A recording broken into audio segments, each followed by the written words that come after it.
Thanks for staying with us. WaterCAN, an initiative of the Organization Undoing Tax Abuse, is calling on Gauteng water authorities to make their water infrastructure plans public. And this comes as we've seen some water interruptions in the province, infrastructure concerns among others, as well as some of the plans by the city of Johannesburg, for example, a few months ago to refurbish infrastructure. So where are some of the concerns for outer? Let's speak to Dr. Ferrial Adam, who's a WaterCAN Executive Manager. Thank you so much for your time this evening. Now, plans to refurbish water infrastructure, particularly in the city of Johannesburg, were a welcome relief for many who were without water for, quite some time, especially when you think about what impact this has had. But you have some concerns. For example, for you, number one, what is raising your eyebrows?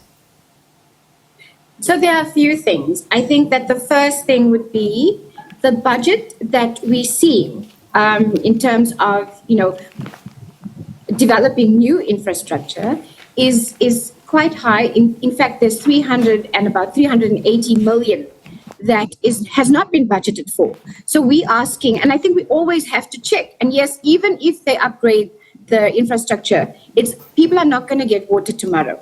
I think this challenge that we are having in the city of Joburg is going to be a little bit longer than fixing in a month or so. So we're saying that at the same time, we've got to monitor what is being spent, how it is being spent, and where are they getting the money to do this? Are they going to take it from other kind of line items, or are they getting loans, etc.? So I think it's important for us to understand those plans, but at the same time, to understand the infrastructure plans fully. Let's talk about this 380 million rand that you say is not budgeted for. Where do you think, what are some of the assumptions you're making from that? So in many of the items that the mayor had mentioned that this is where they're spending the money. In some of the projects, they have been budgeted for before, but the budget is much higher. So there's additional funds to that. And there are two new reservoirs that were not in the previous budget. So that's basically what we're saying is, where's the money coming for some of those reservoirs, as well as for the additional amounts where projects seem to be a little bit more than was initially budgeted for. And I suppose, transparency is also going to be very key for the residents, especially when it comes to knowing what is being built when, so that they kind of get a sense of the timelines as well, because you say, rightfully so, these are not problems that can be solved tomorrow.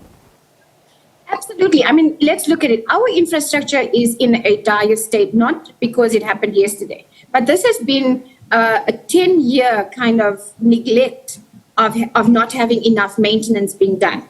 And the other challenge is that you have to have Joburg Water speaking to Rand Water as well, because there's no point if Joburg Water is going to put up 5 new reservoirs, but Rand Water is not upgrading their treatment plant so that they could feed those reservoirs. So there has to be, and that is why we say that we want to have, we've sent letters to Joburg Water, we've sent letters to Rand Water, they have not responded to our letters. We are asking for a site visit, we are asking for engagement with civil society so that we can understand what is really going on and have a joint engagement with Rand Water and Joburg Water, because the finger pointing is just making all of us in Joburg a little bit more confused. And one thinks about, you talk about Rand Water, you talk about the city.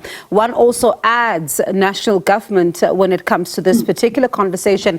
And, when one thinks about the fact that these 3 parts are quite important in this particular puzzle, but sometimes when you speak to them, it seems that things are being done in silos.